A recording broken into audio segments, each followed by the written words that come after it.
महाभारत का उद्योग पर्व महाभारत के प्रमुख पर्वों में से एक है। ये पर्व तब प्रारंभ होता है जब पांडवों का अज्ञातवास समाप्त हो जाता है और वे कौरवों से अपना राज्य वापस मांगते हैं। इस पर्व में कई महत्वपूर्ण घटनाएं होती हैं, जो जीवन के विभिन्न पहलुओं में मार्गदर्शन करती हैं। आइए जानते हैं उद्योग पर्व से मिलने वाली प्रमुख शिक्षाओं के बारे में।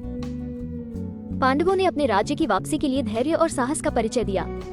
उन्होंने शांतिपूर्ण और न्यायपूर्ण तरीके से अपने अधिकारों की मांग की। ये सिखाता है कि कठिन समय में भी धैर्य और साहस बनाए रखना आवश्यक है।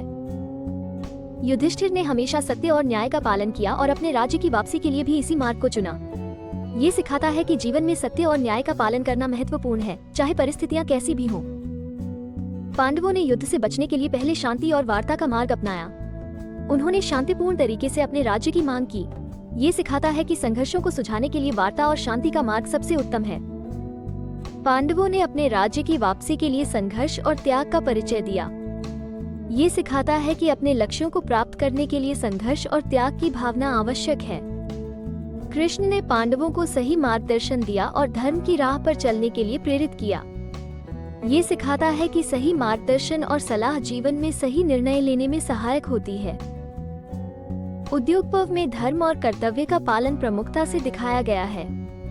युधिष्ठिर ने धर्म और कर्तव्य के मार्ग पर चलकर अपने राज्य की वापसी के लिए प्रयास किए। ये सिखाता है कि जीवन में धर्म और कर्तव्य का पालन सर्वोपरि है।